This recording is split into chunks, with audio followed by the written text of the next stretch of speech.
Sebelum ceritanya dimulai, silahkan tulis di kolom komentar dari daerah mana saja teman-teman yang menonton cerita ini. Jangan lupa like dan subscribe agar channel ini bisa semakin berkembang dan bisa mempersembahkan cerita yang lebih menarik lagi. Langit di luar jendela besar itu mulai meredup, membiaskan warna jingga yang hangat ke dalam ruang keluarga yang luas. Arini baru saja selesai menata sebuket lili putih di atas meja marmer, aroma wanginya menguar lembut, berusaha melawan hawa dingin yang entah kenapa terasa menusuk tulang di rumah ini beberapa bulan terakhir. Rumah yang ia rawat dengan seluruh jiwa. Setiap sudutnya adalah cerminan cinta dan pengabdiannya selama 10 tahun pernikahan. Ia melirik jam di dinding.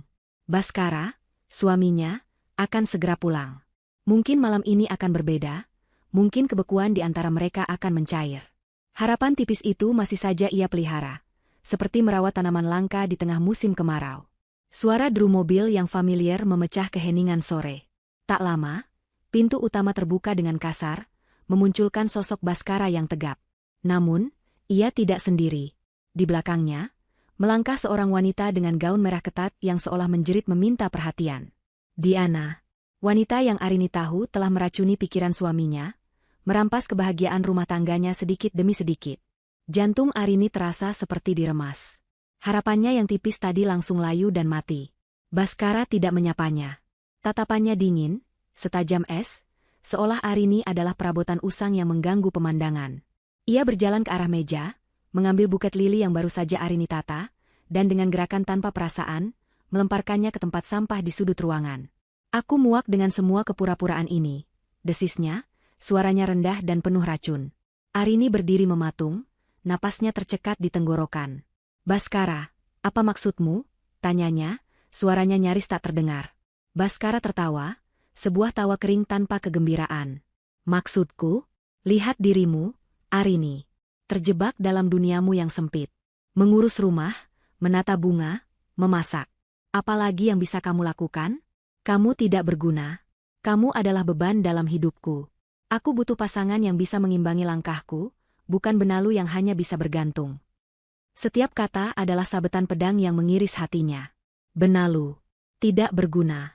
Selama 10 tahun, ia mendedikasikan hidupnya untuk mendukung karir Baskara, memastikan pria itu pulang ke rumah yang nyaman dan damai, merawat setiap kebutuhannya agar Baskara bisa fokus meraih semua ambisinya.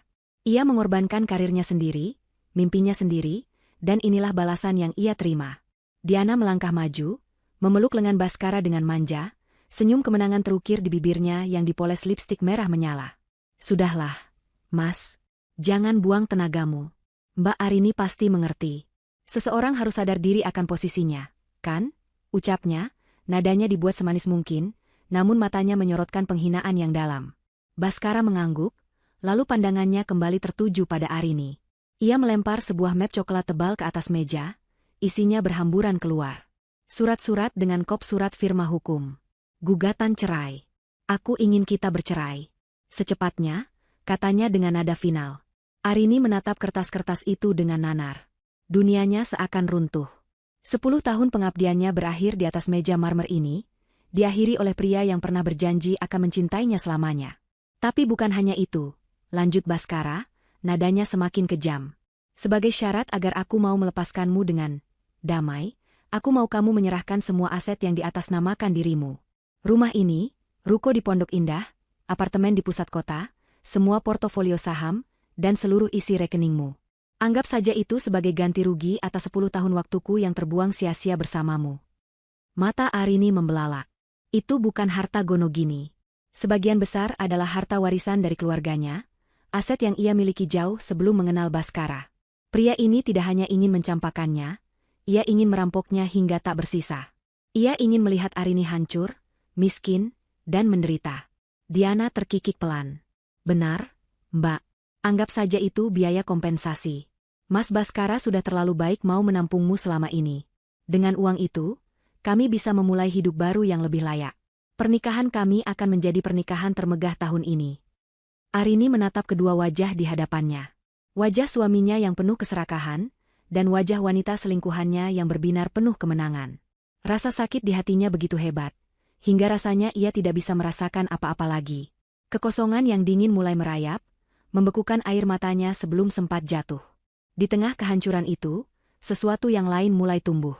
Sesuatu yang keras, dingin, dan tajam. Kemarahan. Bukan kemarahan yang meledak-ledak, melainkan kemarahan yang membeku menjadi tekad. Ia tidak akan membiarkan mereka menang. Ia tidak akan membiarkan mereka menari di atas penderitaannya. Arini menarik napas dalam-dalam, menekan semua gejolak emosi di dadanya. Ia mengangkat wajahnya, menatap lurus ke mata Baskara. Untuk pertama kalinya dalam waktu yang lama, tatapannya tidak lagi menunjukkan kelembutan, melainkan kilat baja yang tersembunyi. Baik, ucapnya dengan suara yang terdengar anehnya tenang. Jika itu yang kalian mau, aku setuju. Keheningan melanda ruangan. Baskara dan Diana saling pandang, terkejut dengan persetujuan yang begitu cepat dan mudah. Mereka mengira akan ada drama, tangisan, perlawanan. Tapi yang mereka dapatkan adalah kepasrahan yang total. Atau begitulah yang mereka kira. Senyum puas langsung terkembang di wajah Baskara. Ia merasa menang mutlak. Bagus. Kamu akhirnya menggunakan otakmu. Itu keputusan terpintar yang pernah kamu buat. Diana tertawa riang, memeluk Baskara lebih erat. Sudah kubilangkan, Mas, semuanya akan mudah. Mereka berdua tidak melihat kilat berbahaya di mata Arini yang menunduk. Mereka tidak tahu bahwa kata, baik, yang baru saja diucapkannya bukanlah tanda menyerah. Itu adalah pernyataan perang. Perang yang akan ia menangkan, karena mereka baru saja meremehkan lawan yang salah. Mereka telah membangunkan seekor singa betina yang selama ini tertidur lelap, menyamar sebagai seekor domba yang penurut. Dan singa itu kini lapar akan keadilan. Persetujuan Arini yang tak terduga menjadi tiket bagi Baskara dan Diana untuk memulai perayaan mereka. Mereka bahkan tidak menunggu Arini meninggalkan ruangan. Baskara langsung menuju bar mini di sudut ruang keluarga, mengambil sebotol sampahnya termahal yang sengaja Arini simpan untuk merayakan ulang tahun pernikahan mereka bulan depan. Suara letupan tutup botol terdengar seperti tembakan pistol di telinga Arini, menandai kematian resmi pernikahan mereka. Untuk kita, sayang. Untuk masa depan kita yang cemerlang. Seru Baskara sambil menuangkan cairan berbuih itu ke dalam 2 gelas kristal. Untuk kita. Sahut Diana dengan suara melengking, menyambut gelas dari Baskara. Mereka bersulang dengan denting keras. Tawa mereka menggema di ruangan yang terasa semakin dingin dan asing bagi Arini. Arini tetap berdiri di tempatnya, menjadi penonton bisu dalam drama absurd yang terjadi di rumahnya sendiri. Ia seharusnya menangis, berteriak, atau melakukan sesuatu. Tapi tubuhnya terasa kaku, dan pikirannya bekerja dengan kecepatan yang luar biasa. Ia bukan lagi seorang istri yang patah hati, ia adalah seorang pengamat yang mengumpulkan data. Setiap kata, setiap senyuman, setiap rencana yang mereka ucapkan dengan suara keras, sengaja untuk menyakitinya, ia rekam dalam memorinya. Jadi, gedung pernikahan sudah kamu putuskan, sayang? Tanya Baskara sambil merangkul pinggang Diana. Apapun yang kamu mau, aku akan kabulkan. Mata Diana berbinar-binar. Ia mengeluarkan ponselnya dan mulai menunjukkan gambar-gambar. Aku mau yang ini, Mas. The Grand Ballroom di Hotel Majestic. Lihat lampu kristalnya, megah sekali. Semua sosialita akan iri melihat pernikahan kita. Baskara melirik gambar itu lalu tertawa. Tentu saja. Biayanya mungkin besar, tapi tidak masalah. Kita bisa pakai uang dari penjualan apartemen di pusat kota itu. Atas nama Arini, kan? Prosesnya pasti cepat. Dokumennya sudah kupegang semua. Arini merasakan gelombang mual. Apartemen itu adalah hadiah dari almarhum neneknya. Tempat di mana ia menyimpan kenangan masa remajanya. Dan kini, Baskara akan menjualnya untuk membiayai pesta pernikahannya dengan wanita lain. Lalu gaunnya, pekik Diana lagi, menunjukkan gambar gaun pengantin rancangan desainer ternama. Aku mau gaun ini. Dibuat khusus. Harganya mungkin setara 1 mobil, tapi aku pantas mendapatkannya. Kan, Mas? Apapun untuk ratuku, jawab Baskara, mencium kening Diana. Kita jual saja 2 bidang tanah di Bogor itu. Nilainya terus naik. Cukup untuk gaunmu, perhiasan, dan bulan madu kita ke Paris dan Swiss. Arini mengepalkan tangannya di sisi tubuh. Tanah itu adalah investasi pertama yang diajarkan ayahnya.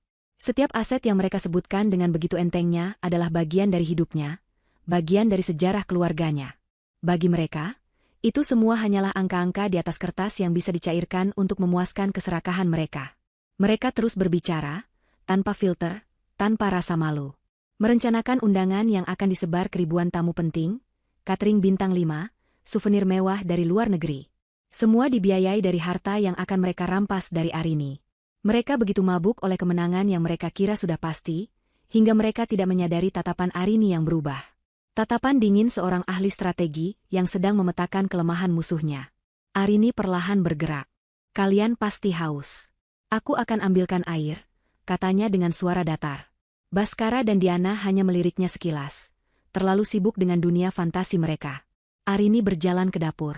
Tangannya sedikit gemetar, bukan karena takut, tapi karena adrenalin. Ini adalah kesempatannya.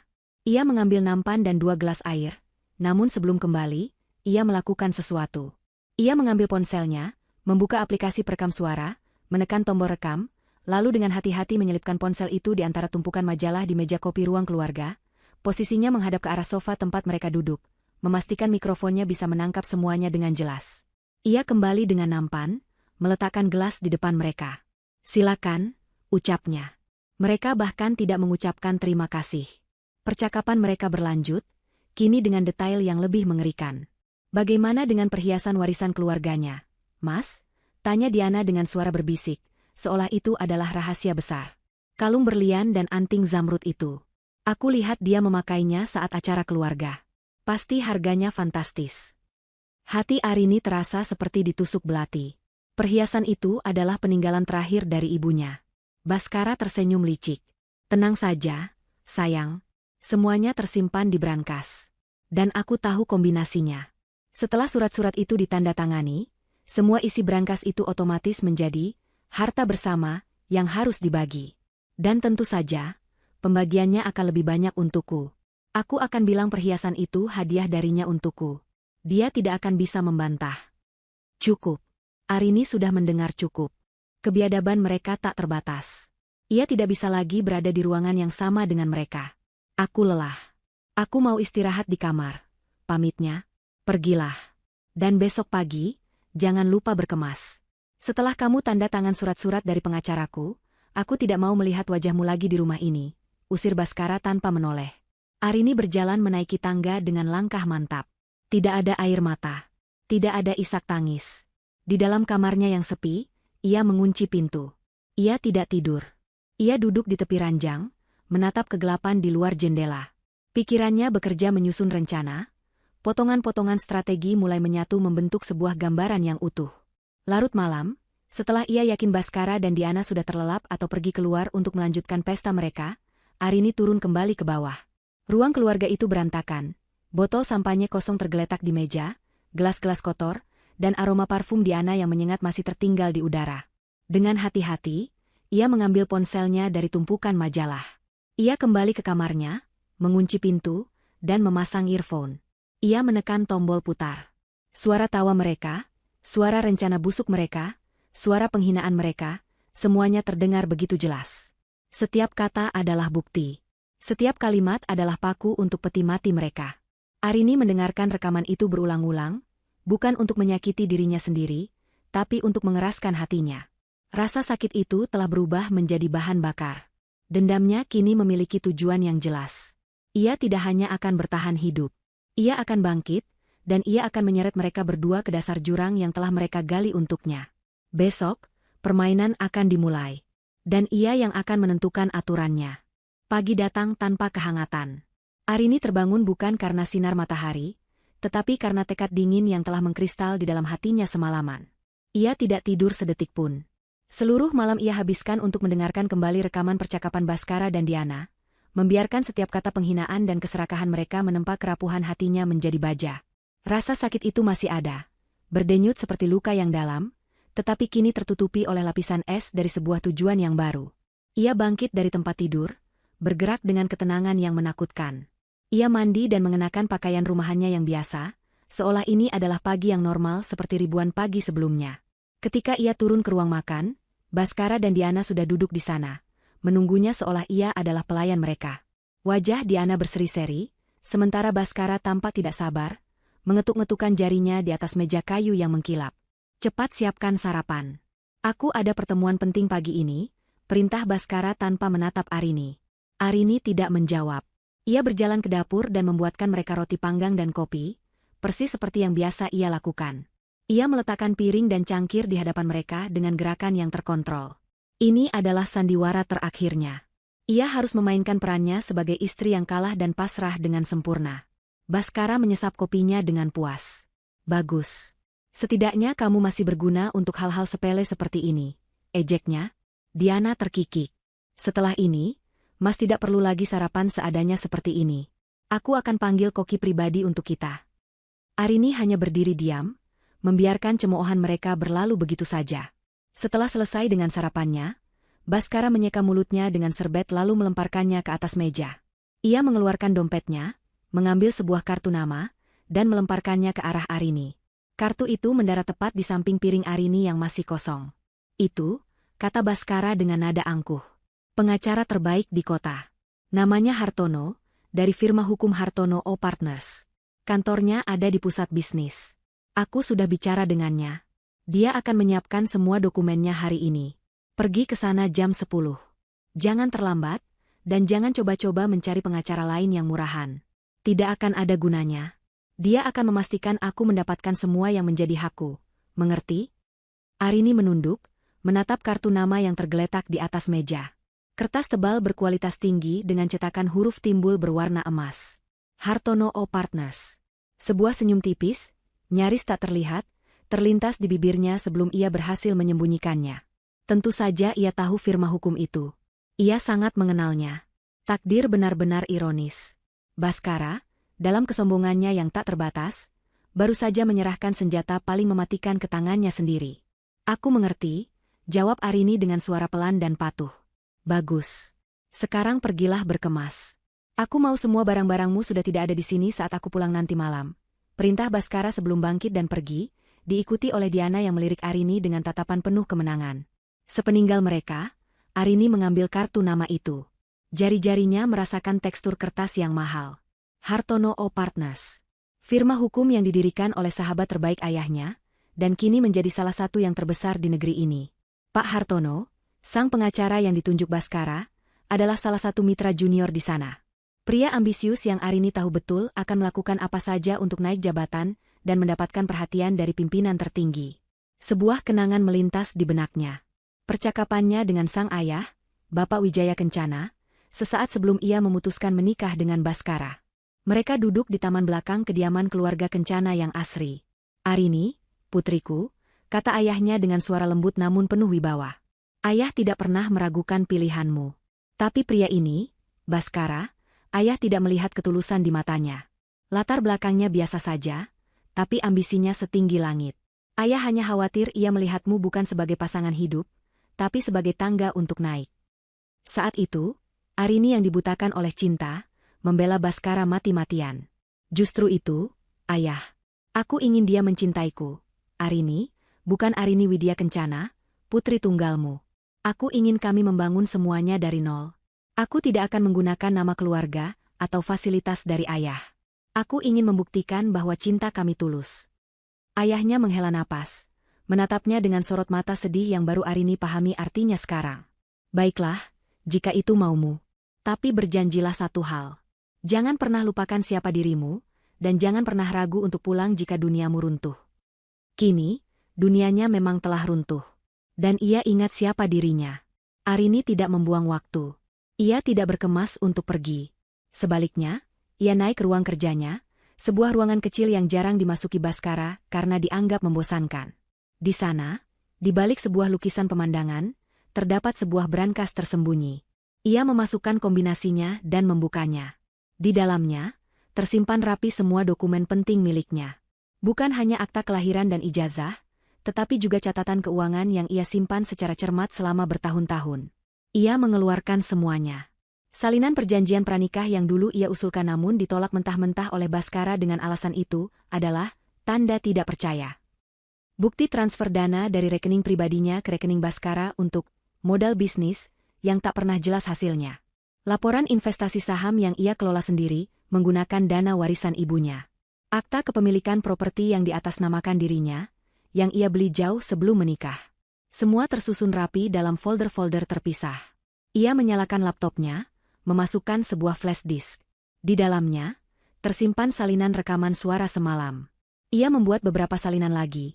Satu ia unggah ke penyimpanan awan pribadi, satu lagi ia kirimkan ke alamat email rahasianya. Ia tidak akan mengambil risiko sedikitpun. Setelah semua bukti digital dan fisik terkumpul, ia menaruhnya di dalam sebuah tas jinjing sederhana. Ia tidak memasukkan pakaian atau barang-barang pribadi. Ia hanya membawa persenjataannya. Sebelum pergi, ia berhenti sejenak di ambang pintu kamar tidurnya. Kamar yang pernah menjadi saksi bisu cinta dan kebahagiaannya, kini terasa seperti makam yang dingin. Ia melihat bingkai foto pernikahan mereka di atas nakas. Dengan gerakan tenang, ia mengambil bingkai itu, membukanya, mengeluarkan fotonya, dan meninggalkan foto Baskara sendirian di sana. Ia tidak merobek atau merusaknya. Ia hanya menghapus dirinya dari gambar itu, dari kehidupan itu. Ia berjalan menuruni tangga, melewati ruang keluarga yang berantakan sisa pesta kecil mereka semalam. Ia tidak merasa sedih melihatnya. Ia hanya melihatnya sebagai sebuah tempat kejadian perkara. Sebuah tempat di mana kejahatan keserakahan dan pengkhianatan telah terjadi. Dan ia, sang korban, kini telah bertransformasi menjadi sang penuntut. Dengan tas berisi bukti di tangannya dan tekad membara di hatinya, Arini melangkah keluar dari pintu depan rumah itu untuk terakhir kalinya sebagai istri yang lemah dan tak berdaya. Saat ia kembali nanti, ia akan kembali sebagai pemenang. Arini sengaja tidak menggunakan mobil mewahnya yang terparkir di garasi. Kunci mobil itu ia tinggalkan begitu saja di atas meja konsol dekat pintu. Baskara boleh mengambil mobil itu. Itu hanya benda mati. Aset sesungguhnya yang akan ia perjuangkan jauh lebih berharga. Ia memesan taksi online, sebuah tindakan yang sudah sangat lama tidak ia lakukan. Selama perjalanan menuju pusat bisnis kota, ia menatap gedung-gedung pencakar langit yang menjulang, namun pikirannya fokus pada satu hal, strategi. Ia membayangkan pertemuannya dengan Hartono. Ia harus terlihat persis seperti yang Baskara gambarkan, seorang ibu rumah tangga yang putus asa, bingung, dan mudah diintimidasi. Pakaiannya mendukung peran itu. Sebuah daster batik yang warnanya sudah sedikit pudar, dilapisi kardigan rajut sederhana. Rambutnya ia ikat seadanya, dan wajahnya polos tanpa riasan. Ia tampak seperti wanita malang yang baru saja dicampakkan suaminya, bukan pewaris salah satu konglomerat terbesar di negeri ini. Taksi berhenti di depan sebuah gedung perkantoran yang megah dan modern. Lobi utamanya berlapis marmer berkilauan, dengan langit-langit tinggi dan lampu gantung kristal yang gemerlapan. Firma hukum Hartono O Partners menempati 3 lantai teratas. Arini menarik napas dalam-dalam sebelum melangkah masuk. Hawa dingin dari pendingin ruangan langsung menyambutnya, kontras dengan panas terik di luar. Suasana di dalam lobi firma hukum itu terasa sibuk dan penting. Para pengacara muda berjas mahal berjalan cepat sambil membawa tumpukan dokumen, berbicara di telepon dengan nada serius. Staf administrasi bergerak efisien di antara meja-meja kerja yang rapi. Semuanya memancarkan aura kekuasaan dan profesionalisme yang dirancang untuk membuat orang biasa merasa kecil. Arini berjalan menuju meja resepsionis yang besar dan mengkilap. Wanita muda yang duduk di baliknya menatap Arini dari atas ke bawah dengan tatapan menilai yang tidak ia sembunyikan. Jelas sekali penampilan Arini tidak cocok dengan profil klien mereka yang biasanya. "Selamat pagi, ada yang bisa saya bantu, Bu?" tanya resepsionis itu, suaranya sopan namun nadanya dingin. "Selamat pagi. Saya Arini. Saya punya janji dengan Bapak Hartono jam 10, jawab Arini dengan suara lembut. Resepsionis itu memeriksa jadwal di komputernya. "Arini? Ah, ya. Istri dari Bapak Baskara. Silakan duduk dulu di ruang tunggu. Nanti akan saya panggil jika Bapak Hartono sudah siap." Kata-katanya menyeratkan bahwa Arini harus bersiap untuk menunggu lama. Arini mengangguk dan berjalan ke area tunggu yang diisi sofa-sofa kulit mewah dan meja kaca. Ia memilih duduk di sudut, memeluk tas jinjingnya erat-erat. Ia bisa merasakan tatapan sekilas dari beberapa orang di sekitarnya. Tatapan yang merendahkan, penuh rasa ingin tahu, seolah bertanya-tanya bagaimana wanita berpenampilan seperti ini bisa menjadi klien di firma hukum elit tersebut. Arini membiarkan mereka menatap. Semakin mereka meremehkannya, semakin manis kemenangannya nanti. Waktu berlalu.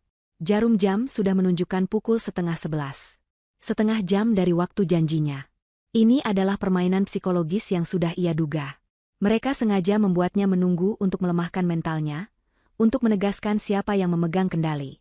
Tapi Arini tidak merasa cemas atau tidak sabar. Ia justru menggunakan waktu itu untuk mengamati. Ia memperhatikan cara para staf berinteraksi, logo firma yang terpampang di dinding, bahkan lukisan-lukisan mahal yang menghiasi ruangan. Semuanya adalah bagian dari kerajaan yang dibangun oleh sahabat ayahnya. Dan Hartono hanyalah seorang prajurit kecil di kerajaan ini.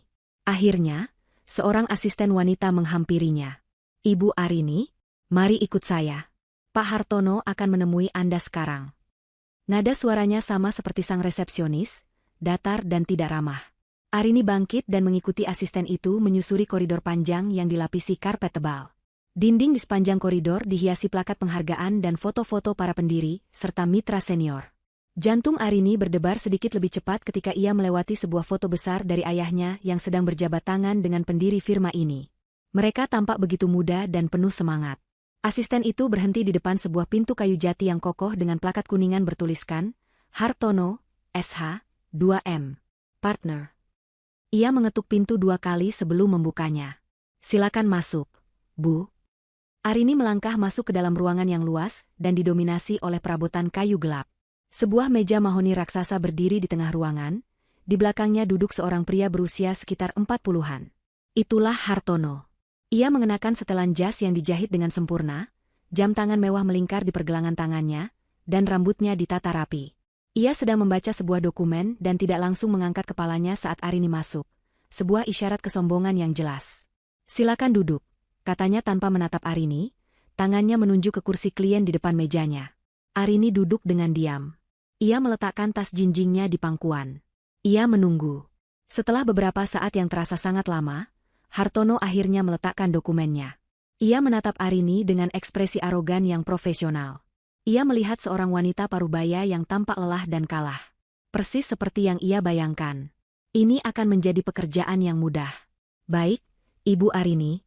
Selamat pagi, sapanya dengan nada formal. Saya Hartono. Saya sudah berbicara panjang lebar dengan klien saya, Bapak Baskara. Saya juga sudah mempelajari garis besar kasus Anda. Ia mendorong setumpuk tebal dokumen ke seberang meja. Ini adalah surat perjanjian penyelesaian perceraian. Di dalamnya tercantum detail penyerahan aset-aset yang terdaftar atas nama Anda kepada Bapak Baskara, sebagai bagian dari kesepakatan agar perceraian ini berjalan dengan lancar dan tanpa konflik di pengadilan. Ia melanjutkan dengan nada yang merendahkan, seolah menjelaskan konsep yang rumit kepada seorang anak kecil. Klien saya, Bapak Baskara, adalah orang yang sangat dermawan. Beliau sebenarnya bisa saja menuntut lebih banyak, tapi beliau berbaik hati dan bahkan bersedia memberikan pesangon yang cukup untuk Anda memulai hidup baru. Saran saya, Anda terima saja penawaran ini. Melawan di pengadilan hanya akan membuang-buang waktu dan biaya. Dan sejujurnya, dengan bukti-bukti yang kami miliki mengenai kontribusi Anda selama pernikahan, posisi Anda sangat lemah. Hartono tersenyum tipis, senyum seorang predator yang yakin mangsanya sudah terpojok. Ia mengambil sebuah pulpen mahal dan meletakkannya di atas tumpukan dokumen, menggesernya ke arah Arini. Anda hanya perlu tanda tangan di halaman-halaman yang sudah saya tandai. Di sini, dan di sini, katanya sambil menunjuk beberapa bagian. Setelah itu, semua urusan selesai. Anda bebas, dan klien saya juga bisa melanjutkan hidupnya. Ini adalah solusi terbaik untuk semua pihak. Keheningan memenuhi ruangan. Hartono bersandar di kursinya, menunggu Arini untuk mengambil pulpen itu dengan tangan gemetar dan menandatangani surat kekalahannya. Ia sudah ratusan kali melihat pemandangan seperti ini. Istri yang dicampakkan, tidak punya kekuatan, dan akhirnya menyerah pada tekanan. Ia sama sekali tidak menduga bahwa wanita yang duduk di hadapannya dengan penampilan sederhana ini bukanlah mangsa. Ia adalah sang pemburu yang baru saja berhasil memancing predator keluar dari sarangnya. Permainan akan segera dimulai. Keheningan di dalam ruangan itu terasa berat, syarat dengan arogansi Hartono dan ketenangan Arini yang membingungkan. Pulpen mahal itu tergeletak di atas tumpukan dokumen, sebuah undangan bagi Arini untuk menandatangani akhir dari hidupnya yang dulu. Hartono bersandar di kursinya, senyum tipis masih tersungging di bibirnya. Ia menunggu. Ia yakin dalam beberapa detik, wanita di hadapannya ini akan luluh, tangannya yang gemetar akan meraih pulpen itu, dan ia akan mendapatkan kemenangan mudah lainnya untuk kliennya. Namun, Arini tidak bergerak. Ia tidak menatap pulpen itu. Ia juga tidak menatap tumpukan dokumen yang akan merampas seluruh miliknya. Ia hanya menatap lurus ke arah Hartono, matanya yang tadi tampak sayu dan kosong, kini memancarkan seberkas cahaya yang tajam dan fokus. Keheningan itu memanjang, terasa canggung. Senyum di wajah Hartono mulai sedikit memudar, digantikan oleh kerutan tipis di dahinya. Perlahan, dengan gerakan yang anggun dan tanpa keraguan, Arini mengulurkan tangannya. Bukan untuk mengambil pulpen, melainkan untuk mendorong tumpukan dokumen tebal itu kembali ke seberang meja, hingga berhenti tepat di hadapan Hartono. Tindakan sederhana itu terasa seperti sebuah ledakan senyap di dalam ruangan. Itu adalah penolakan. Sebuah penolakan yang tenang namun mutlak. Alis Hartono terangkat. Kesabarannya mulai menipis. Ada masalah, Bu? Tanyanya, nada suaranya tidak lagi ramah, melainkan tajam dan sedikit terganggu. Saya harap Anda tidak berniat untuk mempersulit keadaan. Seperti yang saya bilang, posisi Anda sangat lemah. Arini menarik napas pelan. Saat ia kembali berbicara, suaranya telah berubah total. Nada lembut dan pasrah itu hilang, digantikan oleh suara yang jernih, dingin, dan penuh dengan otoritas yang tak terbantahkan. Saya rasa ada kesalahpahaman yang sangat besar di sini, Pak Hartono, ujarnya. Hartono tertawa kecil, tawa yang dipaksakan. Kesalahpahaman apa? Semuanya sudah tertulis dengan sangat jelas di atas kertas. Hitam di atas putih. Anda tidak punya dasar hukum untuk melawan. Dasar hukum saya bukan itu, sahut Arini. Kesalahpahamannya adalah, Anda, dan juga klien Anda yang serakah itu, mengira saya adalah seorang istri bodoh yang tak berdaya, yang bisa kalian tipu dan rampok begitu saja di siang bolong. Ia mencondongkan tubuhnya sedikit ke depan. Anda salah besar. Anda belum tahu siapa saya sebenarnya. Tantangan dalam suaranya begitu nyata. Hartono berhenti tersenyum. Ia menatap wanita di hadapannya dengan lebih saksama. Ada sesuatu yang berbeda. Cara wanita itu duduk, tatapan matanya, nada bicaranya.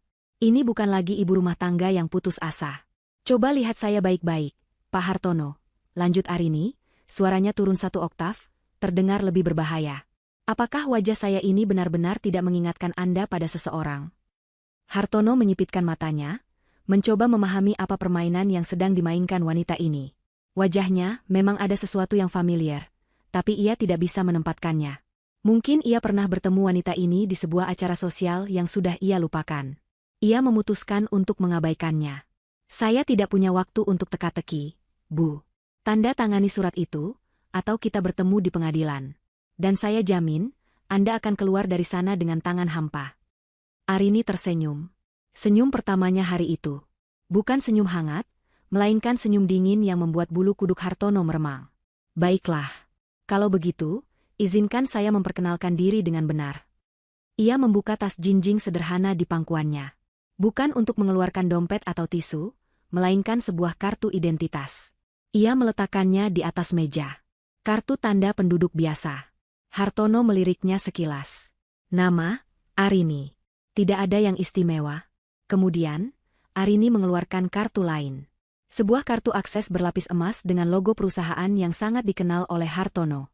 Logo Kencana Group, salah satu konglomerat terbesar dan paling dihormati di negara ini. Ia meletakkan kartu itu tepat di samping KTP-nya. Di sana, di bawah foto wajah yang sama, tercetak nama yang jauh lebih lengkap dengan huruf kapital yang tegas. Arini Widya Kencana. Dunia Hartono seakan berhenti berputar. Nama itu, Kencana. Jantungnya berdebar kencang, begitu kencang hingga terasa sakit. Keringat dingin sebesar biji jagung mulai muncul di pelipisnya. Pikirannya berpacu liar, mencoba menghubungkan titik-titik. Arini Widya Kencana. Wijaya Kencana. Pendiri Kencana Group. Pria paling berkuasa yang ia tahu. Pria yang menjadi bos dari bosnya. Pria yang bisa menghancurkan karirnya hanya dengan satu jentikan jari. Sebuah gambaran melintas di benaknya dengan kecepatan kilat. Sebuah kenangan dari beberapa bulan lalu saat ia dipanggil ke kantor pribadi Bapak Wijaya Kencana di lantai teratas gedung ini untuk sebuah laporan penting. Di atas meja kerja raksasa milik Sang Taipan, di antara tumpukan dokumen dan penghargaan, ada satu bingkai foto perak yang sangat pribadi. Foto Bapak Kencana bersama mendiang istrinya, dan seorang gadis remaja yang tersenyum manis. Putri tunggalnya. Hartono ingat ia sempat melirik foto itu sekilas, berpikir betapa cantiknya putri sang bos. Sekarang, ia menatap wajah wanita di hadapannya. Wajah yang lebih dewasa, lebih matang, dengan sorot mata yang menanggung beban berat. Tapi tidak salah lagi. Tulang pipinya yang tinggi, bentuk matanya, senyumnya yang kini tampak ironis. Itu adalah wajah yang sama dengan gadis di dalam foto itu. Darah seolah tersedot habis dari wajah Hartono. Ia menjadi pucat pasi. Pulpen yang masih ia genggam jatuh dari tangannya yang tiba-tiba lemas, menimbulkan suara denting keras di atas meja kayu, memecah keheningan yang mencekam. Napasnya menjadi pendek dan terengah-engah. Ambisinya, kesombongannya, rasa superioritasnya, semuanya menguap dalam sekejap, digantikan oleh rasa takut yang murni dan primitif.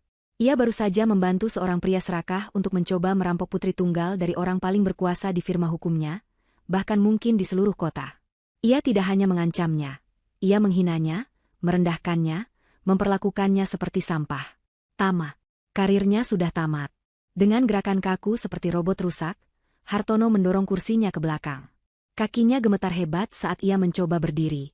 Ia memutari mejanya yang besar, setiap langkah terasa seperti berjalan di atas paku. Ia tidak berani menatap mata Arini. Pandangannya terpaku pada lantai marmer yang dingin. Ketika ia tiba di hadapan Arini, kakinya tak sanggup lagi menahan beban tubuhnya yang dipenuhi rasa takut. Ia jatuh berlutut. Bukan sekadar berlutut, tapi bersimpuh. Kepalanya tertunduk dalam, nyaris menyentuh sepatu sederhana yang dikenakan Arini. Nona Arini." Suaranya keluar sebagai bisikan yang serak dan penuh getar. "Maafkan saya. Maafkan kelancangan saya. Saya bersumpah demi Tuhan. Saya tidak tahu. Saya sama sekali tidak tahu siapa Anda." Bahu pengacara yang tadinya begitu angkuh itu kini berguncang hebat. Ia benar-benar hancur. Di hadapan kekuatan sejati keluarga Kencana, semua kekuasaan dan kecerdasan hukumnya tak berarti apa-apa. Ia hanyalah seekor serangga yang bisa diinjak kapan saja. Topeng sang pengacara hebat telah terbuka, dan yang tersisa hanyalah seorang pria kecil yang ketakutan setengah mati. Arini menatap punggung Hartono yang gemetar di lantai kantornya yang mewah. Tidak ada rasa puas di hatinya, hanya rasa dingin yang menusuk. Ia membiarkan pria itu bersimpuh dalam ketakutannya selama beberapa saat, membiarkan kenyataan pahit meresap ke dalam setiap sel tubuhnya.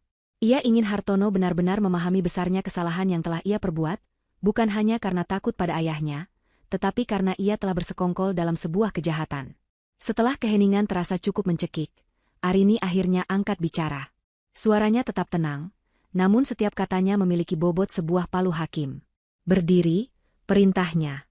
Perintah itu singkat, tajam, dan tidak bisa dibantah.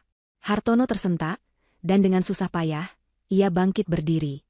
Wajahnya basah oleh keringat, matanya merah, dan ia tidak berani menatap Arini lebih tinggi dari sepatunya. Ia berdiri canggung di hadapan Arini, posturnya tidak lagi tegap, melainkan membungkuk, seperti seorang terdakwa yang menunggu vonisnya. "Saya tidak butuh permintaan maaf Anda," kata Arini. "Permintaan maaf tidak akan mengubah fakta bahwa Anda bersedia membantu seorang penipu untuk menghancurkan hidup seorang wanita demi keuntungan Anda sendiri. Yang saya butuhkan sekarang adalah informasi. Dan setelah itu, kesetiaan mutlak." Hartono mengangguk dengan cepat, begitu cepat hingga kepalanya seperti mainan pegas. "Apapun, Nona. Apapun yang Anda inginkan. Saya akan berikan semuanya. Saya akan lakukan apa saja untuk menebus kesalahan saya." "Bagus," kata Arini. "Sekarang, ceritakan semuanya. Setiap detail dari rencana busuk yang Anda susun bersama Baskara. Jangan ada yang terlewat satupun. Saya ingin tahu seberapa dalam lubang yang telah kalian gali." Dan Hartono pun mulai berbicara. Dengan suara yang terbata-bata pada awalnya, lalu mengalir deras seperti bendungan yang jebol, ia mengakui segalanya. Ia menceritakan bagaimana Baskara pertama kali datang kepadanya, membual tentang istrinya yang kaya namun naif.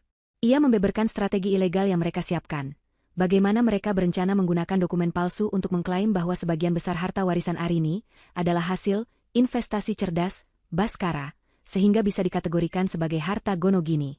Ia bahkan mengaku bahwa mereka telah menyiapkan saksi palsu, seorang konsultan keuangan, bayaran, yang akan bersaksi di pengadilan untuk mendukung klaim mereka. Semakin Hartono berbicara, semakin dingin tatapan Arini. Kebusukan rencana mereka jauh lebih parah dari yang ia bayangkan. Mereka tidak hanya serakah, mereka adalah penjahat berdarah dingin yang telah merencanakan semuanya dengan sangat teliti. Setelah Hartono selesai, napasnya terengah-engah seolah baru saja berlari maraton, Arini mengambil tas jinjingnya. Ia membukanya dan mengeluarkan sebuah folder tebal serta sebuah flash disk, lalu meletakkannya di atas meja. "Sekarang, giliran Anda yang mendengarkan," kata Arini. Ia menunjuk ke arah folder. Di dalamnya ada salinan dari setiap akta properti, setiap laporan investasi, setiap bukti transfer yang membuktikan kepemilikan mutlak saya atas aset-aset tersebut, jauh sebelum saya menikah dengan Baskara. Termasuk draft perjanjian pranikah yang ia tolak. Kemudian, ia menunjuk ke arah flash disk. Dan di sini, ada rekaman pembicaraan Baskara dan kekasihnya tadi malam. Mereka dengan sangat detail membahas rencana mereka untuk menjual aset-aset saya demi membiayai pernikahan mewah mereka. Mereka juga membahas rencana untuk mengambil perhiasan peninggalan ibu saya dari brankas. Saya rasa, ini cukup untuk tuntutan pidana percobaan penipuan dan persekongkolan jahat, bukan begitu, Pak Pengacara? Hartono menelan ludah dengan susah payah. Wajahnya semakin pucat. Bukti yang dimiliki Arini tidak hanya kuat, tapi menghancurkan. Tak terbantahkan. Jika rekaman itu dibawa ke ranah hukum, Baskara tidak hanya akan jatuh miskin, ia akan berakhir di penjara. Dan ia, sebagai pengacaranya yang bersekongkol, akan ikut terseret bersamanya. Karirnya akan hancur, izin praktiknya akan dicabut, dan ia bisa ikut di penjara. Mulai detik ini, lanjut Arini, suaranya setajam pisau bedah. Kesetiaan Anda bukan lagi untuk Baskara. Kesetiaan Anda adalah milik saya. Anda akan tetap menjadi pengacaranya secara pura-pura, tapi Anda akan bekerja untuk saya. Setiap komunikasi antara Anda dan dia harus melalui saya terlebih dahulu. Setiap telepon, setiap pesan, setiap email, saya harus tahu isinya. Anda akan menjadi mata dan telinga saya. Hartono mengangguk lagi, kali ini dengan semangat seorang narapidana yang baru saja ditawari grasi. Baik, Nona. Saya mengerti. Saya akan lakukan. Bagus, kata Arini sambil berdiri. Ia kini yang memegang kendali penuh atas ruangan itu. Rencana kita adalah sebagai berikut. Pertama, Anda akan menghubungi Baskara. Katakan padanya bahwa saya terguncang dan meminta waktu beberapa hari untuk berpikir. Tapi pada dasarnya saya sudah hampir setuju. Buat dia tetap merasa di atas angin. Buat dia tetap sombong dan tidak waspada. Kedua, selama beberapa hari ke depan, Anda dan tim Anda akan bekerja untuk saya. Batalkan semua dokumen sampah ini, katanya sambil menunjuk tumpukan surat perjanjian yang tadi disodorkan kepadanya. Dan siapkan gugatan cerai yang baru. Gugatan dari saya untuknya. Dalam gugatan itu, saya tidak hanya menuntut hak saya atas seluruh aset pribadi saya, tetapi saya juga akan menuntutnya atas kerugian moral, tekanan emosional, dan perselingkuhan. Kita akan buat dia tidak hanya kehilangan segalanya, tapi juga terjerat utang kepada saya. Ketiga, kita akan siapkan laporan pidana terpisah. Kita tidak akan langsung menggunakannya. Itu akan menjadi kartu truf kita. Senjata pamungkas yang akan kita keluarkan pada saat yang paling tepat untuk menghancurkannya secara total. Hartono, yang kini otaknya sebagai pengacara telah kembali berfungsi, meskipun didorong oleh rasa takut, mulai melihat keindahan dari strategi Arini. Ini bukan sekadar pembelaan diri. Ini adalah sebuah serangan balik yang brilian, terencana, dan mematikan. Itu strategi yang sangat kuat, Nona, puji Hartono dengan tulus. Arini tidak tersenyum. Saya tidak butuh pujian. Saya butuh hasil. Sekarang mulailah bekerja. Hubungi Baskara. Mainkan peran Anda dengan baik. Dan ingat, Pak Hartono, Arini berhenti sejenak di ambang pintu, menoleh ke belakang untuk menatap pria itu tepat di matanya. Jika Anda berani mengkhianati saya atau mencoba bermain dua kaki, ingatlah bahwa ayah saya tidak hanya mengenal pendiri firma ini. Ia juga mengenal Jaksa Agung, Kapolri, dan semua orang yang bisa membuat hidup Anda terasa seperti di neraka. Apakah kita sudah sangat jelas? Ancaman itu disampaikan dengan nada yang begitu tenang, namun dampaknya lebih mengerikan dari teriakan manapun. Hartono merasakan hawa dingin merayap di tulang punggungnya. Sangat jelas, Nona Kencana. Sangat jelas. Anda bisa memegang kata-kata saya. Arini mengangguk sekali, lalu melangkah keluar dari ruangan itu, meninggalkan Hartono yang berdiri gemetar di tengah runtuhan karir yang nyaris hancur. Namun kini mendapat satu kesempatan terakhir untuk selamat dengan cara mengabdi pada kekuatan yang sebenarnya. Perubahan haluan telah terjadi. Roda takdir telah berputar. Dan Arini, yang tadinya didorong ke tepi jurang, kini telah kembali dengan kekuatan badai, siap untuk menyapu bersih semua yang telah mencoba menghancurkannya. Telepon di atas meja kerjanya terasa seperti ular berbisa bagi Hartono. Ia sudah menatap benda itu selama 10 menit. Tangannya berkeringat dingin. Di seberangnya, Arini duduk dengan tenang di salah satu kursi tamu di ruangannya, menunggunya untuk melakukan panggilan itu. Panggilan yang akan memulai babak akhir dari sandiwara ini. Panggilan kepada Baskara. Arini telah memberinya naskah yang jelas, poin-poin yang harus ia sampaikan, dan nada suara yang harus ia gunakan. Sedikit gugup, sedikit bersimpati pada kliennya, seolah ia baru saja berhasil menenangkan seorang wanita histeris. Dengan napas yang berat, Hartono akhirnya mengangkat gagang telepon dan menekan nomor Baskara. Jantungnya berdebar kencang, takut jika suaranya bergetar dan membocorkan kebohongannya. Setelah 2 kali dering, suara Baskara yang tidak sabar dan arogan terdengar. Ya, Hartono. Bagaimana? Apa sudah beres? Aku tidak punya waktu seharian. Hartono menelan ludah, melirik Arini yang memberinya anggukan kecil sebagai penyemangat. Selamat pagi, Pak Baskara. Saya baru saja selesai bertemu dengan istri Anda. Hartono memulai, berusaha keras agar suaranya terdengar normal. Ia sengaja tidak mengatakan, Nona Kencana, agar tidak menimbulkan kecurigaan. Bagus. Dia sudah tanda tangan, kan? Desak Baskara. Kapan aset-asetnya bisa mulai kita proses?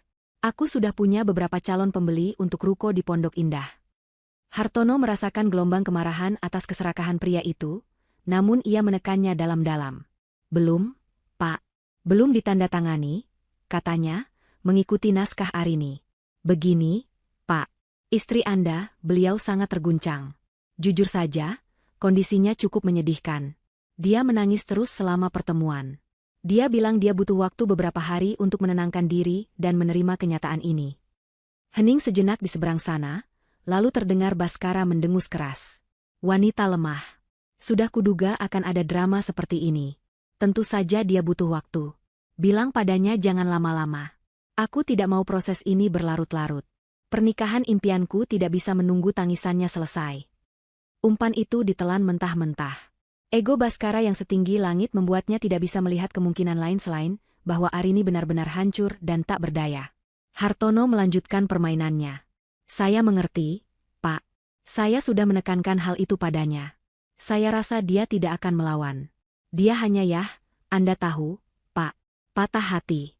Tapi saya yakin dalam 2 atau 3 hari, dia akan siap. Intinya, dia sudah pasrah.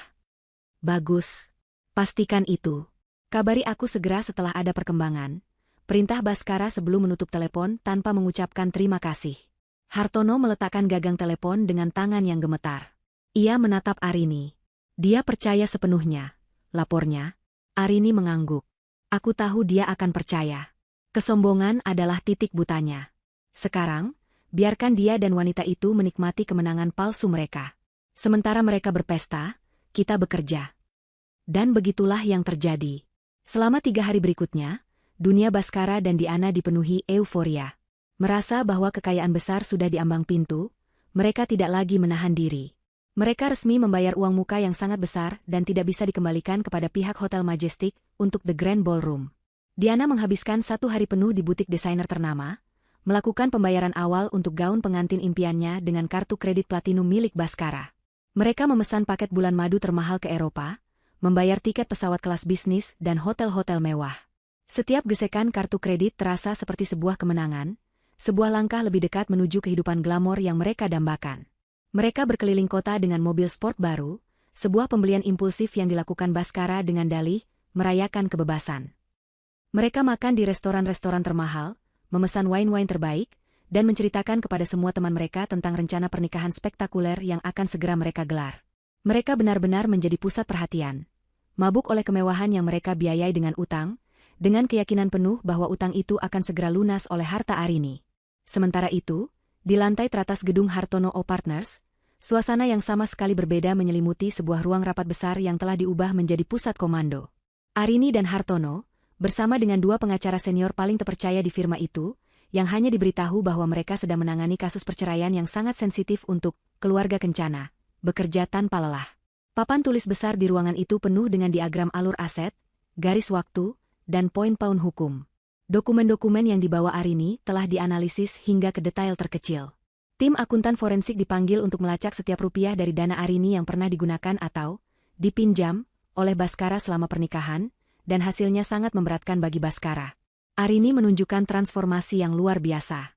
Ia tidak lagi mengenakan pakaian rumahannya yang sederhana. Ia datang setiap hari dengan setelan kerja yang elegan, rambutnya ditata rapi, dan pikirannya setajam silet. Ia bukan lagi hanya seorang klien yang menyerahkan nasibnya pada pengacara. Ia adalah direktur dari operasi ini. Ia membaca setiap draft dokumen hukum, menanyakan pertanyaan-pertanyaan cerdas yang bahkan membuat para pengacara senior terkesan, dan memberikan masukan strategis yang brilian. Ia menunjukkan bakat dan kecerdasan yang selama ini terpendam di balik perannya sebagai ibu rumah tangga. Hartono mengamatinya dengan campuran rasa kagum dan takut.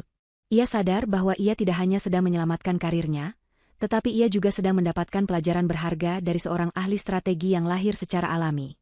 Wanita yang beberapa hari lalu ia remehkan, kini adalah komandannya. Pada hari ketiga, semua persiapan telah rampung. Gugatan cerai setebal buku telepon, lengkap dengan ratusan halaman lampiran bukti, telah siap. Tuntutan balik atas kerugian moral telah dirumuskan dengan sempurna. Transkrip dari rekaman audio telah disahkan oleh ahli linguistik forensik. Semuanya siap untuk diluncurkan. Kini tiba saatnya untuk mengirimkan undangan palsu itu. Arini memberikan isyarat kepada Hartono. Dengan jantung yang kembali berdebar, Hartono menelepon Baskara untuk kedua kalinya. "Hartono, aku harap ini kabar baik," sapa Baskara, suaranya terdengar riang, mungkin sedang berada di tengah perayaan lainnya. "Kabar yang sangat baik, Pak Baskara," jawab Hartono, memainkan perannya dengan sempurna. "Saya sudah berbicara lagi dengan Bu Arini. Beliau sudah siap. Beliau sudah menerima semuanya dan setuju untuk menandatangani surat perjanjian sesuai dengan keinginan Anda." Terdengar sorakan gembira dari Diana di latar belakang telepon Baskara. Baskara sendiri tertawa terbahak-bahak. "Akhirnya. Sudah kubilang wanita itu tidak punya tulang punggung. Bagus sekali kerjamu, Hartono. Gajimu akan kunaikan." Hartono menahan keinginan untuk muntah. "Terima kasih, Pak. Jadi, untuk finalisasi, kita adakan pertemuan besok pagi di kantor saya, pukul 10 tepat. Bu Arini akan hadir. Silakan Anda datang bersama Ibu Diana. Bawa serta notaris kepercayaan Anda jika perlu, agar semua dokumen penyerahan aset bisa langsung dieksekusi dan disahkan saat itu juga." "Sempurna," teriak Baskara. "Tentu saja kami akan datang. Kami akan datang untuk mengambil apa yang menjadi hak kami. Sampai jumpa besok, Hartono. Dan bersiaplah untuk menerima bonus besar dariku." Telepon ditutup. Hartono menatap Arini. Misi selesai. Jebakan telah dipasang dengan sempurna. Malam itu, Baskara dan Diana mengadakan pesta perayaan termewah mereka. Mereka mengundang teman-teman terdekat ke sebuah klub malam eksklusif, mentraktir semua orang dengan sampanye termahal, dan mengumumkan tanggal pernikahan mereka. Mereka menari, tertawa, dan bersulang untuk kemenangan mereka, untuk kekayaan mereka yang akan segera datang, dan untuk kebodohan Arini. Mereka merasa seperti raja dan ratu dunia, berdiri di puncak tertinggi, sama sekali tidak menyadari bahwa mereka sebenarnya sedang menari di tepi jurang yang sangat dalam. Dan besok pagi, Arini akan memberikan dorongan terakhir. Pukul 10:05, sebuah mobil sport merah mengkilap berhenti tepat di depan lobi utama gedung Hartono O Partners. Pintu terbuka dan keluarlah Baskara, mengenakan setelan desainer berwarna biru tua yang harganya selangit. Di sampingnya, Diana melangkah turun dengan angkuh, memakai gaun koktail yang sedikit terlalu glamor untuk acara pagi hari. Tangannya menenteng tas kulit buaya yang harganya setara dengan gaji tahunan seorang manajer. Mereka tampak seperti pasangan selebriti yang siap untuk sesi pemotretan, bukan untuk menandatangani dokumen perceraian. Senyum puas dan sombong terukir permanen di wajah mereka. Mereka melangkah masuk ke dalam lobi firma hukum seolah mereka adalah pemilik tempat itu. Baskara mengangguk singkat pada resepsionis yang menyambut mereka dengan senyum kaku yang aneh. "Kami di sini untuk bertemu Hartono." "Finalisasi kasus Baskara," katanya dengan nada penting. "Baik, Pak Baskara. Bapak Hartono sudah menunggu. Silakan lewat sini," kata resepsionis itu. Namun, ia tidak mengarahkan mereka ke koridor menuju kantor pribadi Hartono seperti sebelumnya. Ia mengarahkan mereka ke sayap lain, menuju sebuah pintu ganda dari kayu ek yang megah. "Silakan masuk ke ruang rapat utama." Baskara sedikit mengernyit, merasa aneh. Kenapa di ruang rapat? Bukan di kantornya? Bapak Hartono yang memintanya, Pak. Agar lebih nyaman untuk proses penandatanganan, jawab resepsionis itu dengan lancar. Baskara mengangkat bahu, menganggap itu adalah bagian dari pelayanan istimewa untuk klien penting sepertinya. Dengan dada membusung, ia mendorong pintu besar itu dan melangkah masuk, diikuti oleh Diana yang bergelayut manja di lengannya. Dan kemudian, dunia mereka berhenti. Ruangan itu sangat besar, dengan sebuah meja rapat panjang dari kayu mahoni yang bisa menampung 30 orang. Di ujung terjauh meja itu, di kursi utama yang biasanya diduduki oleh pimpinan tertinggi firma, duduk seorang wanita. Itu Arini. Tetapi ini bukan Arini yang mereka kenal. Ia tidak mengenakan daster lusuh atau pakaian rumah yang membosankan. Ia mengenakan sebuah gaun sederhana berwarna gading yang potongannya sempurna, memancarkan keanggunan yang bersahaja namun tak terbantahkan. Rambutnya disanggul rapi, memperlihatkan lehernya yang jenjang. Riasannya tipis, namun berhasil menonjolkan sorot matanya yang kini begitu tenang, tajam, dan berkuasa. Ia duduk tegak, Kedua tangannya terlipat dengan tenang di atas meja. Ia tampak seperti seorang ratu yang sedang menunggu di singgasananya. Kejutan terbesar kedua adalah pria yang berdiri dengan sikap hormat di samping kursi Arini. Pria itu adalah Hartono. Pengacara mereka. Pengacara yang mereka bayar. Tapi ia tidak berdiri di sana untuk menyambut mereka. Ia berdiri di sana sebagai bawahan, matanya menatap lurus ke depan, seolah sedang mengabdi pada sang ratu. Baskara dan Diana berhenti melangkah, terpaku di dekat pintu. Senyum di wajah mereka membeku, lalu perlahan luntur, digantikan oleh ekspresi kebingungan dan firasat buruk. "Hartono," panggil Baskara, suaranya terdengar ragu. "Apa-apaan ini? Kenapa kamu berdiri di sana? Dan kamu, Arini, apa yang kamu lakukan di kursi itu?" Arini tidak menjawab. Ia hanya mengangkat dagunya sedikit, memberikan isyarat tanpa suara kepada Hartono. Hartono menarik napas dalam-dalam, mengumpulkan seluruh keberaniannya. Ia tidak menatap Baskara. Ia menatap sebuah titik di dinding di belakang Baskara. Dengan suara yang formal dan tanpa emosi, ia memulai. "Selamat pagi, Bapak Baskara, Ibu Diana. Izinkan saya meluruskan posisi saya. Saya berada di sini hari ini secara resmi untuk mewakili klien saya, Ibu Arini Widya Kencana, dalam proses pengajuan gugatan cerai beliau terhadap Anda, Bapak Baskara." Setiap kata jatuh seperti batu ke dalam keheningan ruangan. Penggunaan nama lengkap Arini, Widya Kencana, terdengar seperti lonceng kematian di telinga Baskara. Wajah Baskara memerah karena amarah dan kebingungan. "Apa? Klienmu? Hartono, sadarlah, aku yang membayarmu. Aku klienmu. Kamu berkhianat?" teriaknya, suaranya menggema di ruangan besar itu. Diana mencengkeram lengan Baskara, wajahnya pucat pasi. "Mas, apa maksudnya ini? Ini pasti salah paham, kan?" bisiknya panik. Hartono melanjutkan, mengabaikan ledakan amarah Baskara, seolah sedang membacakan sebuah naskah. Ia mengangkat sebuah dokumen yang sangat tebal dari atas meja. "Ini adalah surat gugatan cerai yang diajukan oleh klien saya," katanya sambil meletakkannya di hadapan dua kursi kosong yang disediakan untuk mereka. Gugatan diajukan dengan dasar perselingkuhan, kekerasan emosional, dan percobaan penipuan. "Penipuan?" raung Baskara. "Benar," lanjut Hartono dengan nada dingin. "Klien saya menuntut pembagian harta yang adil, yang berarti pengembalian 100% atas seluruh aset pribadi dan warisan miliknya. Klien saya juga menuntut ganti rugi atas kerugian moral dan tekanan psikologis selama bertahun-tahun. Selain itu, kami memiliki bukti yang sangat kuat, termasuk saksi, dokumen keuangan, dan rekaman audio yang mendetail, untuk mengajukan tuntutan pidana terpisah atas tindakan Anda yang bersekongkol untuk melakukan penipuan dan penggelapan aset." Kata, rekaman audio, menghantam mereka seperti sambaran petir. Wajah Baskara berubah dari merah pada menjadi seputih kertas. Diana terkesiap, tangannya menutup mulutnya, matanya membelalak ngeri. Mereka langsung teringat malam itu.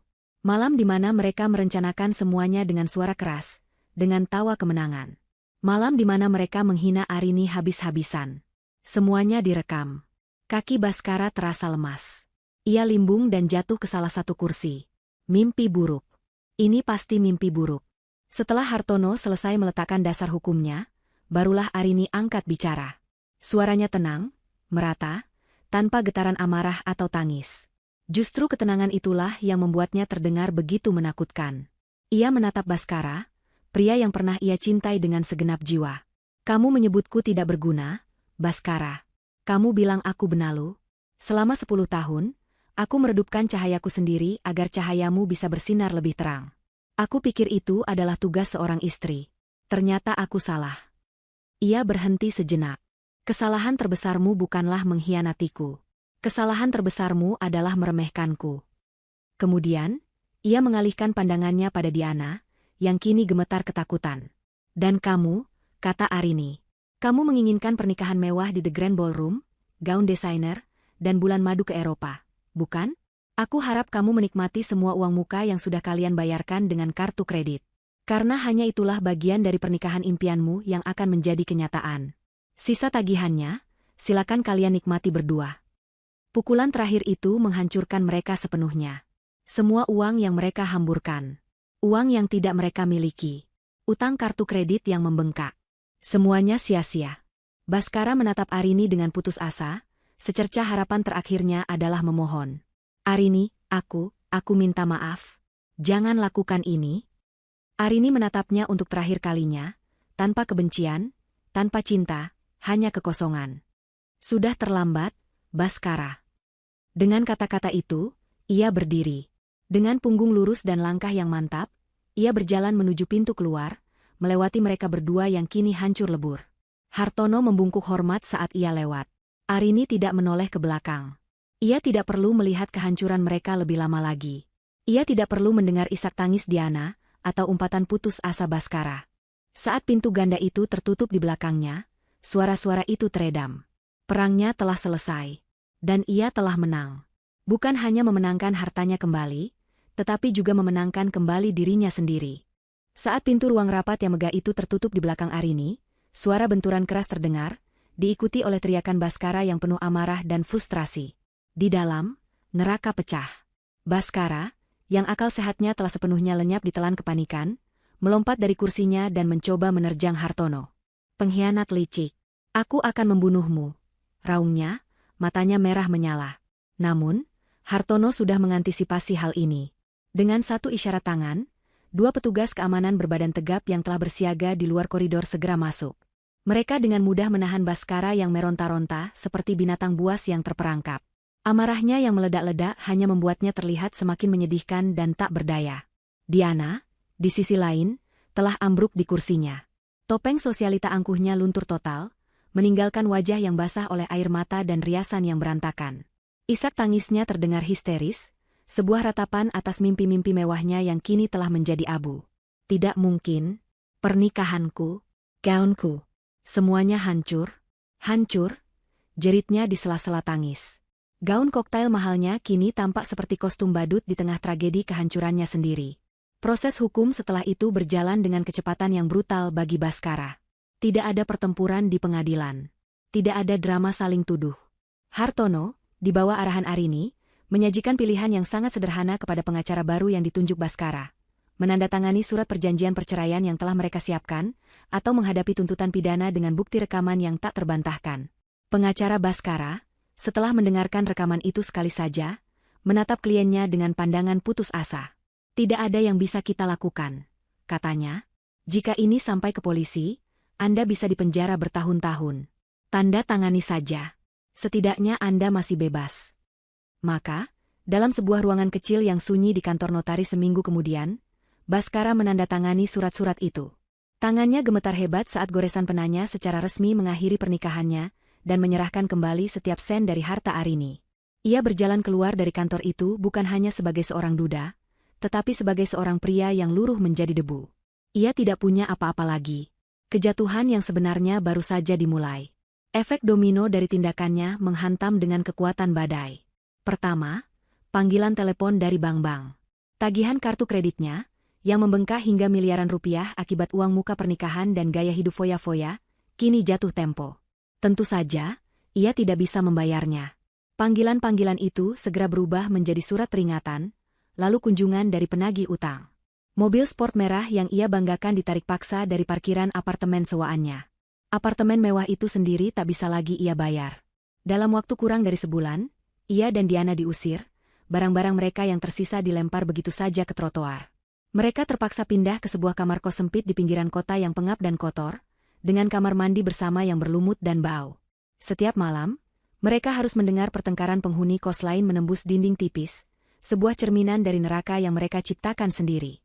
Berita tentang skandal perceraian itu menyebar seperti api di kalangan sosialita dan pebisnis. Kisah tentang bagaimana seorang pria ambisius mencoba menipu putri tunggal Wijaya Kencana menjadi gosip terpanas. Nama Baskara menjadi bahan tertawaan dan cemoohan. Teman-teman yang dulu memujanya kini menghindarinya seperti wabah. Pukulan terakhir datang dari pekerjaannya. Suatu pagi, ia dipanggil ke ruangan direktur utama, seorang pria yang dulu sering bermain golf dengannya.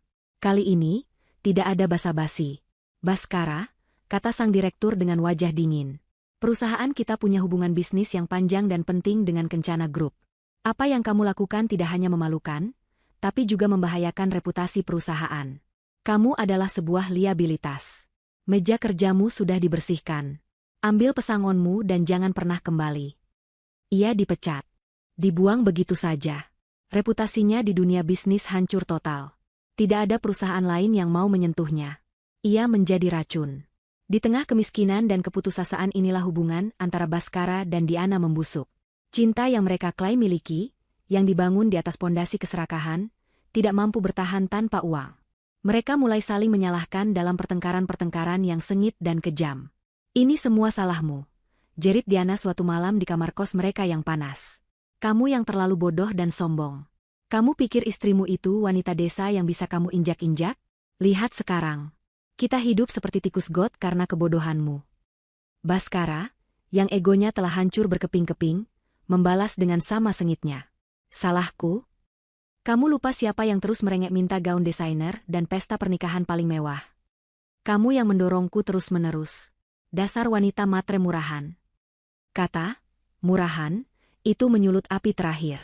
Diana menatap Bhaskara dengan kebencian murni. "Ya, aku memang menginginkan semua itu. Karena aku pikir kamu pria sukses yang bisa memberikannya. Ternyata kamu hanya pecundang besar yang bersembunyi di balik kekayaan istrimu. Aku sudah selesai denganmu." Keesokan paginya, saat Bhaskara terbangun dengan kepala pusing karena minum alkohol murah semalaman, Diana sudah pergi. Yang tersisa hanyalah lemari yang kosong dan sebuah catatan singkat di atas meja reot, "Jangan cari aku." Ia telah meninggalkannya, persis seperti parasit yang meninggalkan inangnya yang sekarat. Bhaskara kini benar-benar sendirian. Hari-harinya diisi dengan kehampaan. Ia menghabiskan sisa uang pesangonnya untuk alkohol. Ia berjalan tanpa tujuan di jalanan kota yang dulu menjadi panggung kesuksesannya. Kadang, ia melewati Hotel Majestic dan melihat gemerlap cahayanya, sebuah monumen bagi kebodohannya. Ia melihat pasangan-pasangan bahagia keluar dari butik desainer, dan merasakan sengatan iri yang menyakitkan. Suatu sore, saat hujan turun dengan deras, ia berhenti di depan sebuah toko elektronik. Dari layar televisi yang dipajang di etalase, ia melihat sebuah berita bisnis. Wajah Arini muncul di layar. Ia sedang diwawancarai dalam sebuah acara peresmian program filantropi dari Kencana Foundation. Ia tampak begitu tenang, berwibawa, dan cantik. Di bawah namanya, tertulis jabatan, Direktur Eksekutif. Bhaskara menatap layar itu, air hujan bercampur dengan air mata yang akhirnya jatuh dari matanya. Ia melihat semua yang telah ia buang. Bukan hanya kekayaan. Ia telah membuang seorang wanita luar biasa, sebuah kehidupan yang penuh kehormatan, dan masa depannya sendiri. Ia telah menukar emas dengan debu, dan kini ia tersesat di tengah badai debu yang ia ciptakan sendiri, miskin, sendirian, dan hancur selamanya. 1 tahun berlalu.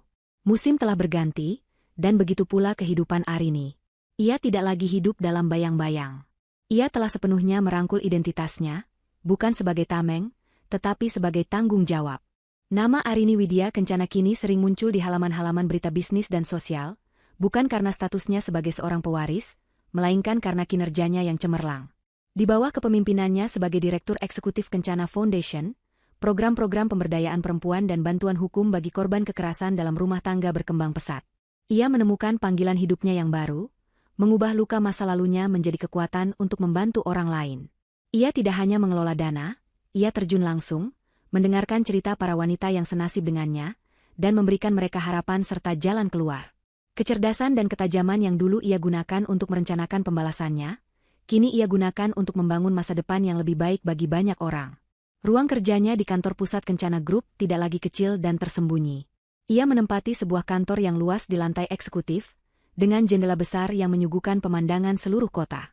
Suatu sore, ayahnya, Wijaya Kencana, masuk ke ruangannya, membawakannya secangkir teh hangat. Pria tua yang bijaksana itu menatap putrinya dengan sorot mata penuh kebanggaan. "Ayah membaca tentang program barumu di surat kabar pagi ini. Program beasiswa untuk anak-anak dari keluarga kurang mampu. Itu ide yang sangat brilian, Nak," kata ayahnya, senyum tulus terukir di wajahnya. Arini tersenyum. "Terima kasih, Ayah. Aku hanya merasa ini adalah hal yang benar untuk dilakukan." "Ayah selalu tahu kamu punya kekuatan itu di dalam dirimu," lanjut Wijaya Kencana, suaranya melembut. "Ayah membiarkanmu menjalani pilihan hidupmu dulu, meskipun hati ayah khawatir. Tapi melihatmu bangkit dari kehancuran, bukan dengan dendam, tapi dengan welas asih dan kebijaksanaan, itu membuat ayah menjadi orang tua paling bangga di dunia. Kamu tidak hanya menyelamatkan dirimu sendiri, kamu telah menemukan siapa dirimu yang sebenarnya." Pelukan hangat dari ayahnya menjadi penutup dari semua luka batin yang pernah ia rasakan. Ia telah mendapatkan kembali hartanya, tetapi yang lebih penting, ia telah mendapatkan kembali restu dan kebanggaan ayahnya, serta harga dirinya sendiri. Kemarahan terhadap Bhaskara telah lama memudar, digantikan oleh rasa syukur atas pelajaran pahit yang membuatnya menjadi pribadi yang lebih kuat dan utuh. Suatu akhir pekan, Arini duduk di sebuah kafe berdesain modern dan artistik, menikmati secangkir kopi sambil membaca proposal proyek terbarunya. Kafe itu terletak di seberang jalan dari sebuah restoran keluarga sederhana yang selalu ramai. Saat ia mengangkat pandangannya sejenak dari kertas-kertas di hadapannya, matanya tanpa sengaja menangkap sesosok figur yang dikenalnya di seberang jalan. Seorang pelayan pria sedang membersihkan meja di teras luar restoran itu. Pria itu tampak jauh lebih tua dari usia sebenarnya. Punggungnya sedikit membungkuk, wajahnya kuyu, dan seragam kerjanya tampak sedikit kebesaran di tubuhnya yang kurus. Ia bergerak dengan lamban, tanpa semangat, seolah setiap gerakan adalah sebuah beban yang berat. Itu Bhaskara. Jantung Arini berhenti berdetak sesaat, bukan karena terkejut atau sakit, melainkan karena pengakuan yang tiba-tiba. Sejenak, seolah merasakan ada yang memperhatikannya, Bhaskara mengangkat kepalanya. Pandangan mereka bertemu, terpisah oleh jalanan yang ramai dan jendela kaca yang bening. Bagi Bhaskara, momen itu adalah siksaan. Ia melihat Arini, duduk dengan anggun di kafe mewah, memancarkan aura kesuksesan dan ketenangan. Ia melihat semua yang pernah menjadi miliknya, semua yang telah ia hancurkan dengan keserakahannya sendiri. Rasa malu yang luar biasa panas menjalari wajahnya. Dengan gerakan panik, ia menjatuhkan lap kotor yang dipegangnya, berbalik, dan bergegas masuk ke dalam restoran, menghilang dari pandangan Arini seolah ia adalah hantu yang takut pada cahaya. Arini terus menatap ke seberang jalan selama beberapa saat. Tidak ada senyum kemenangan di wajahnya. Tidak ada rasa puas. Yang ada hanyalah sebersit rasa kasihan yang singkat, lalu sirna. Pria itu bukan lagi monsternya. Ia hanyalah orang asing dengan masa lalu yang menyedihkan. Seorang pria yang telah menulis nasibnya sendiri. Dengan tenang, Arini mengalihkan pandangannya kembali ke proposal di atas mejanya. Ia menyesap kopinya yang masih hangat. Rasa pahit kopi itu terasa nikmat, mengingatkannya bahwa tidak semua yang pahit itu buruk. Terkadang, kepahitan adalah awal dari sebuah rasa yang baru dan lebih dalam. Matahari sore menerpa wajahnya, hangat dan menjanjikan. Ia sudah tidak lagi menoleh ke belakang. Di hadapannya, terbentang masa depan yang cerah, sebuah fajar baru yang telah ia perjuangkan dengan kecerdasan, ketabahan, dan hatinya. Ia telah membuktikan kepada dunia, dan yang terpenting kepada dirinya sendiri, bahwa ia bukanlah wanita tak berguna. Ia adalah Arini Widya Kencana, seorang penyintas, seorang pemimpin, seorang wanita yang utuh. Dan kisahnya baru saja dimulai.